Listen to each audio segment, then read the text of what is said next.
Hello, everyone. So I got a chance to play around with the Dune Awakening Beta a little bit this weekend, and naturally I went into the building system and experimented a little bit. I did find out a little bit. The building system's kind of basic, which is both good and bad, but yeah, for the most part, it's pretty straightforward and simple, so far in the beta at least. What I did discover is your build area is a cube out from where you put your Sub-Fief Console. So what you want to do is to try to have that as high up as you can, kind of in the middle of where you want your base. Naturally, you can't build it floating in the sky. So what I started doing was I would put it on the bottom. I would build up to about the middle of where I wanted my base to be. And then I would destroy the original Sub-Fief Console and then rebuild it up on the area that I had just built, because bases will stay. They do degrade over time if there's no console and it has no power, but for the most part, they'll just stay there. So you can build, destroy the Sub-Fief Console, and then move it up, and that'll give you more space to build your base. The main thing I did discover is there is a hidden stability system. It's not really all that intrusive, but there is a stability system. Mainly, from what I found, is you need to build off a foundation and use walls.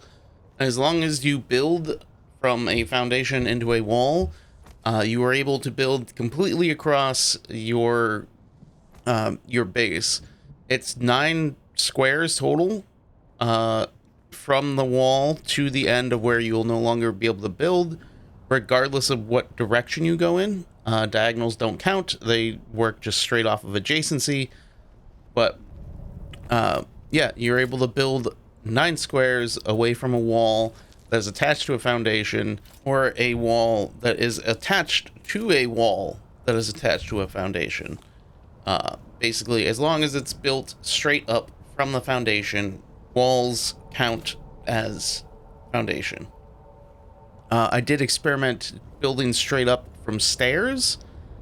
You are able to do it, but obviously, because there is no wall adding foundation, there is limited stability. I did experiment with adding walls in not attached to foundations, and it does give you the added 9 length.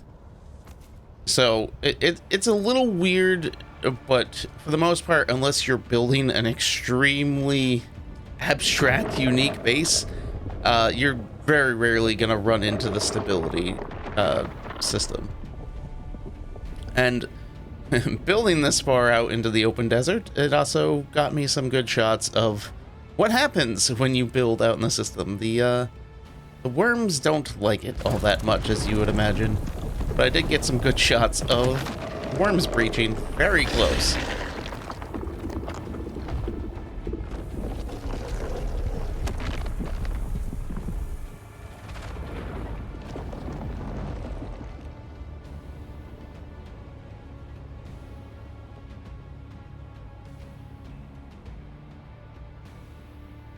The other system that I found was the sheltering system. As far as I can tell, there are 3 levels currently. There is unsheltered, sheltered, and water sealed. The system is a little weird. I can't quite figure out exactly how it works, but for the most part, what I was able to find is it is entirely dependent on how much your head is covered. It doesn't matter on the sides. It doesn't matter on the ground. It is solely how much you have over your head. There are instances where if you have a floor, a wall, and a ceiling, it might cause you to be water sealed, but it's a very weird system that I can't quite figure out exactly how it works. I built a corner with 3 walls and 3 ceiling pieces, and if I stood in the corner, I was water sealed. If I stepped into either of the 2 sides, I was only sheltered. I also then built just a ceiling over myself, and it was just the ceiling, no ground, no floor, and just the ceiling. And from what I could tell was, as long as your ceiling is covered on all adjacent sides, it is considered water sealed. So you can be standing in the sand with no walls around you, but as long as the ceiling you are under is covered on all four adjacent sides, the centerpiece will be considered water sealed. And what water sealed means is you won't lose water while you're hydration rather while you're standing underneath it. So for the most part, you're probably not going to build your base this way. You're going to do just, a ceiling and floors, but it does open up some interesting things you can do if you want to get a little abstract with how you build your base. The other thing I discovered is the inventory system for the bases works very much like Return to Moria. Of if you have a chest within your designated base area, you can build with the materials in that chest. You can craft with materials in that chest. So it will be a very good idea to just create a storage area where you can dump all your items and then you can craft elsewhere.